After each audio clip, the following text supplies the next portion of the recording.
এইকেইদিন মানুহবিলাকৰ বৰ জ্বৰ চৰ্দি কাহ হৈ আছে।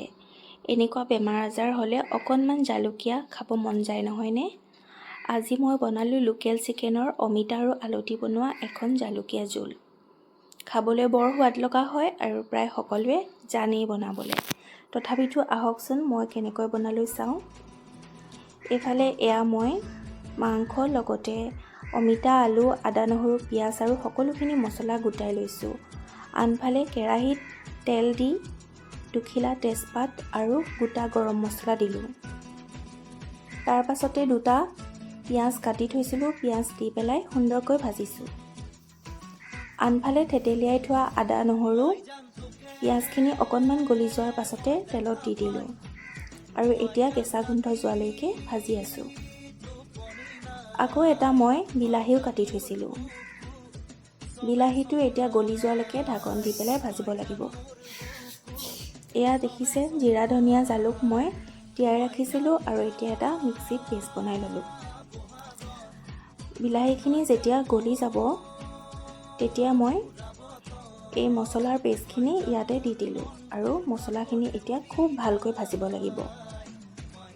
মছলাখিনি মই মাজে মাজে ঢাকন দি ভাজি আছোঁ আৰু ঢাকন খুলি পেলাই লৰাইও আছোঁ যাতে তলত লাগি নধৰে। মছলাখিনিৰ লগতে মই ভাজি থকাৰ মাজতে হালধিও এচামুচ দি দিছোঁ আৰু এয়া তেল বিৰিঙি আহিছে দেখিছেনে? খুব ধুনীয়াকৈ ভাজ খাইছে। তাৰ পাছত এয়া মই মাংসখিনি দি দিলোঁ আৰু মাংসখিনি এতিয়া মছলাৰ লগত খুব ভালকৈ ভাজিব লাগিব আৰু ভাজি ভাজি মাংসখিনিত যাতে মছলাখিনি সোমাই যায়। ইয়াৰ লগতে মই আন্দাজমতে নিমখো দি দিলোঁ। এতিয়া ঢাকন দি লৰাই লৰাই ভাজি থাকিব লাগিব। এয়া দেখিছে ভাজি ভাজি মাংসৰ পৰা যথেষ্টখিনি তেল ওলাইছে। যিহেতু মোৰ মাংসখিনি বহুত তেল আছিলে, এয়া তেল ওলাই যোৱাৰ পাছতে মই আৰু অকণমান সময় ভাজিছোঁ আৰু এফালে মই অমিতা এডোখৰ আৰু আলু দুটা কাটি থৈছিলোঁ ডাঙৰ ডাঙৰকৈ। এতিয়া মই মাংস আধা সিজি যোৱাৰ পাছত এয়া মিলাই দিলোঁ লগত আৰু মিলাই পেলাই যেতিয়ালৈকে অমিতা আলু গলি নাযায় তেতিয়ালৈকে মই ভাজি থাকিম। যদি আপোনালোকৰ কেৰাহীখনত লাগি ধৰে তেতিয়া মাজে মাজে অকণমান পানী ছটিয়াই থাকিব, কিন্তু একেবাৰে পানী দি নিদিব।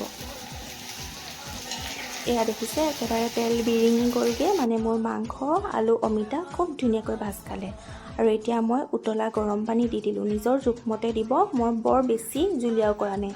আৰু শেষত মই একেবাৰে জলকীয়া দিছোঁ। জলকীয়াটো মই শুকান জলকীয়া হয় তিয়াই ৰাখিছিলোঁ, কাৰণ মই ছোৱালীজনীলৈ আধাখিনি মাংস কাঢ়ি ৰাখিলোঁ। আৰু অকণমান উতলি অহাৰ পাছতেই